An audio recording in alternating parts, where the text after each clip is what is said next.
Hello and welcome back to another episode of MTT Finance. In today's video, I'm going to be plugging in to a Google spreadsheet my numbers for my assets and my liabilities. That way I can track my net worth over the course of the next year. I'm going to be providing monthly video updates on how my progress is going, if I'm moving more towards the positive end of my net worth. As I'm sure if you've seen the thumbnail for what I'm probably going to use, I am currently right now sitting at a negative net worth. But that's okay, because the whole point in me making this channel in the first place was to document my progress from being in debt with student loan debts and car loans and a mortgage to being debt-free and financially independent. So I see this whole process of calculating my net worth as something that's actually pretty important, so I can at least get a baseline of where I'm at with my finances and my financial security on my way to becoming financially independent. If you haven't seen it already, last week I actually made a video on how to calculate your net worth. And it was just a short little brief basic video on how you can go about calculating your net worth. And so in today's video, I'm going to be putting those principles to practice and putting into a Google spreadsheet my actual numbers for my actual total net worth.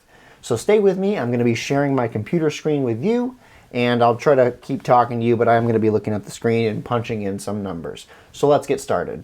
Okay, so as you can see here, I've taken the time to go through and actually write up a Google spreadsheet, or a Google sheet, I think it's just called My Net Worth Tracker. And I've kind of taken the liberty to look at some other YouTubers on how they track their net worth and what worked out well for them. And this is kind of the system I've came up with.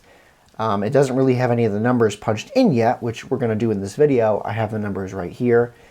And so you're going to watch me go step by step through this of looking at the different assets I have, the different liabilities I have, and then it's going to calculate my net worth for the month of April. I know by the time I'm probably done recording this, it's going to be May 1st, but this is going to be my net worth for the month of April in the year 2021. So let's get started. In the first thing you need to do, as I mentioned in my video from last week, link in the description if you haven't seen that already, and that is you have to look at your assets. That is the things that you own. Those are the things that are going to boost your net worth. They're going to push it more towards the positive end of the spectrum. So let's take a look at my assets. Right here I wrote out 401k, and sadly I'm not actually contributing to my 401k right now. There's kind of some other reasonings behind that, but that's definitely going to be a future goal of mine to begin contributing towards my 401k. So let's move off that one because it's going to stay at zero. Next, let's look at the house. Now this one, if you remember in my video from last week, I mentioned that this is usually one of the biggest assets people have, and it can be the trickiest to calculate the actual value of your home.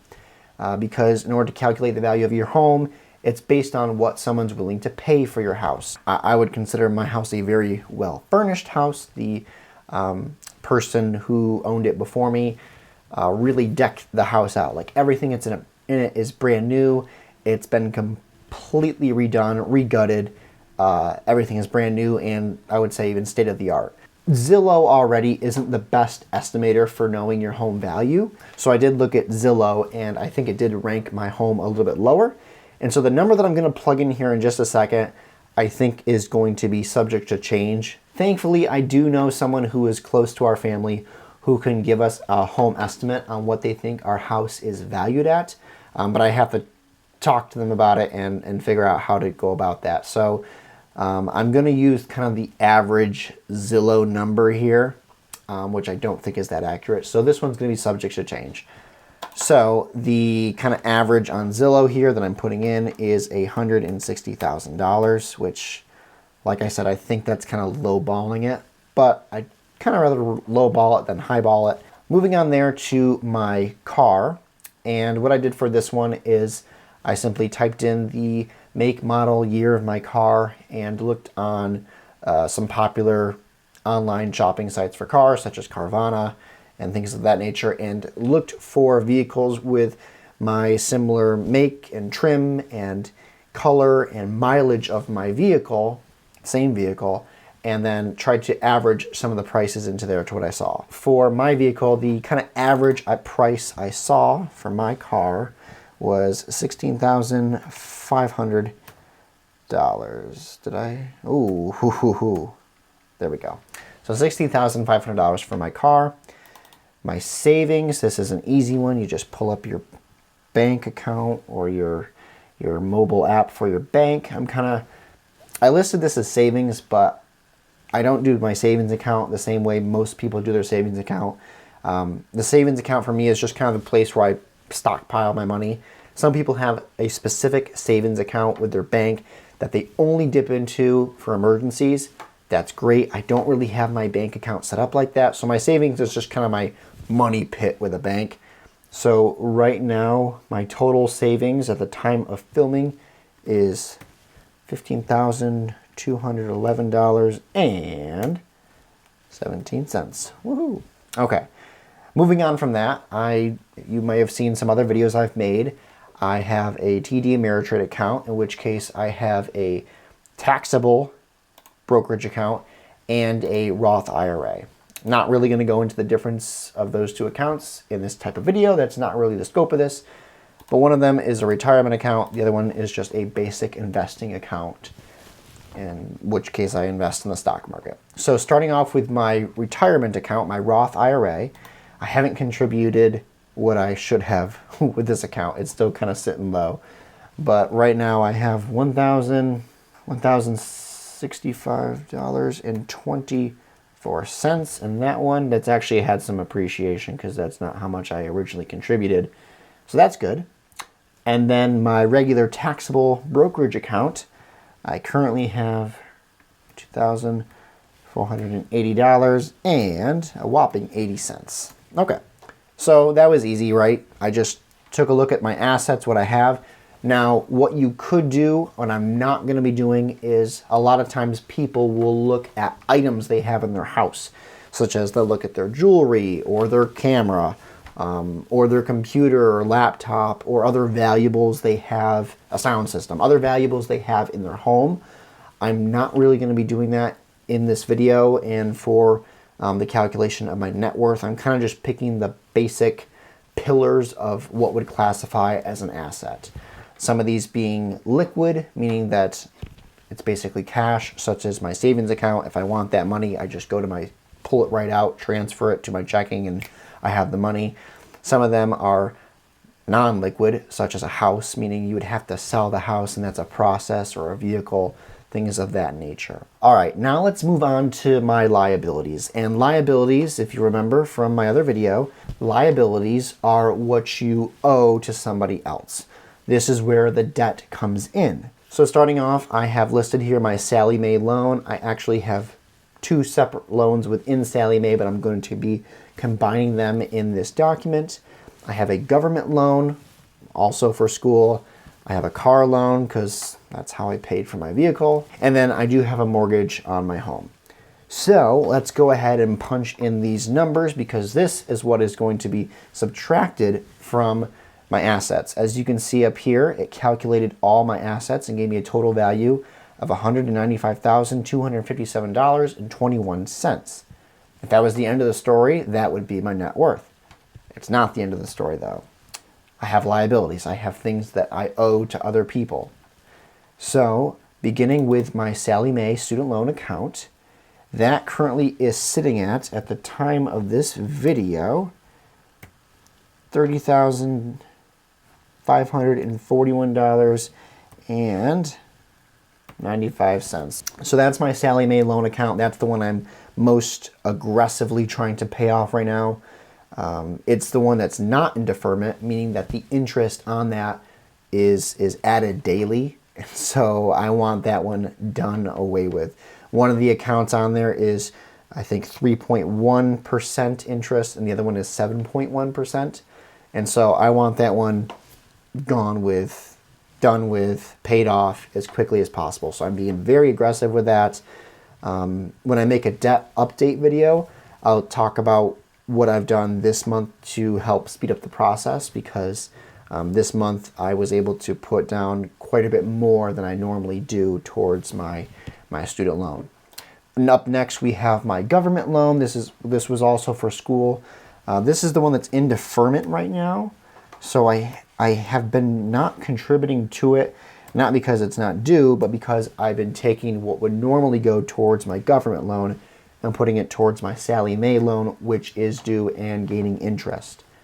So my government loan, I have $71,407.15 still due on that.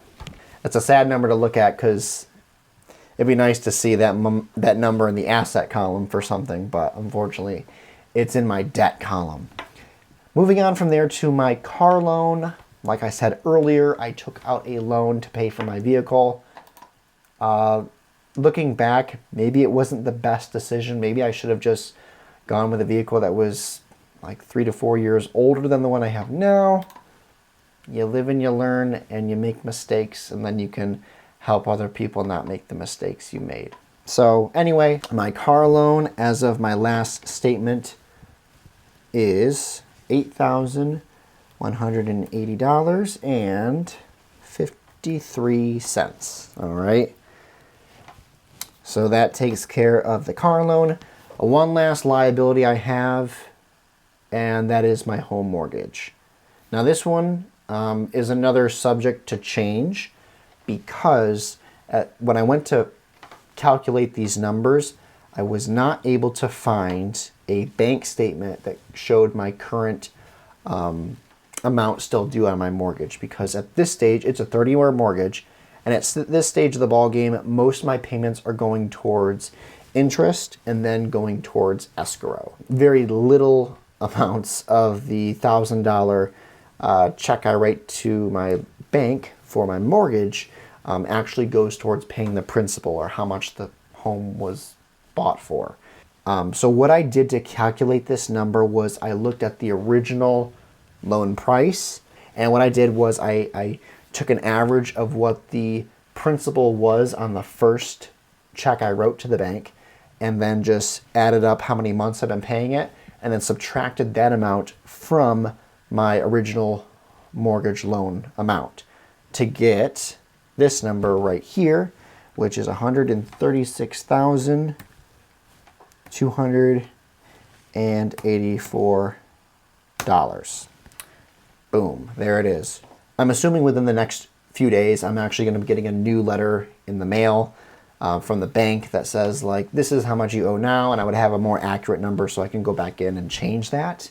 But right now, that's the number I'm going with. But that's another subject to change item on my list. As you can see here, I've kind of set up this spreadsheet to calculate my total net worth, which then takes the total value of my assets, $195,257.21, and then subtracts from that number the total amount of debt I have from my liabilities, which is, as you can see, $246,413.63. So here it is, my total net worth, which is calculated by taking my assets and then subtracting from that all my liabilities, this number down here, and we get a total net worth at the time of filming this video on April 30th, 2021 of negative $51,156.42. And as you can see, I've kind of set this spreadsheet up to put that number right up here in the April 2021 category.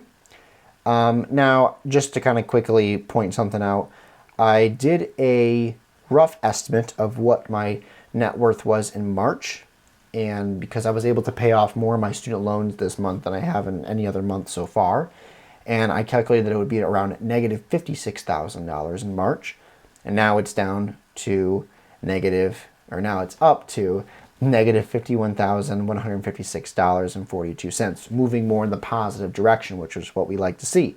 I've set up this spreadsheet to calculate the amount of change per month. That's where it's going to get fun to see as I do these updates every month. We get to see the change, and it's a change of $4,843.58, so that's great. I suspect that the months moving forward, unless something drastic happens with my my salary or some other form of income, we're not going to see a number that high. Maybe like a $2,000 change, but something probably not this radical as almost a $5,000 change, which is great, but that's not going to always be consistent that way. One last thing to draw your attention to is that I have set up this spreadsheet to have a little graph here, as you can see, and this line represents a net worth of 0, meaning that assets and liabilities cancel each other out. We're not at that point right now. As you can see by the little star here, we are sitting at as you can see, negative $51,000, just over that. So the little star is there showing where we're going to be going, and each month, as we move forward throughout the year, hopefully we're going to get stars that continue to move up towards this 0 line. And it would be awesome if sometime this year, I don't know if it's going to happen this year, but for that to then go above the 0 and start moving towards the positive net worth. I'm probably going to be making some slight adjustments to the numbers once I figure out more accurate numbers, like for my house and the mortgage amount. And each month, these are all going to change. So for example, my savings might grow as I continue to save more money through budgeting. My Roth IRA is going to grow as I'm going to contribute to that. So will my taxable brokerage account. And then these numbers all down here are going to be changing every single month, because these are things I pay on every single month, except for the government loan right now, as the money that would go towards that is being contributed towards the Sallie Mae. So these numbers are going to be shrinking every month, which is good. That is going to continue to push my total net worth in the positive direction. Tune in next month as I make another video like this showing the updated progress, and I hope this inspires you to also track your net worth and to maybe make a spreadsheet or just on a piece of paper or something like that, watching your net worth go from either negative or a low net worth on the positive side, and watching it grow through increasing your assets and decreasing your liabilities. If you haven't already, be sure to like this video and subscribe to the channel for more content relating to personal finance, getting out of debt, budgeting, and just taking better control over your financial situation. Thank you so much for watching, and I will see you in the next one.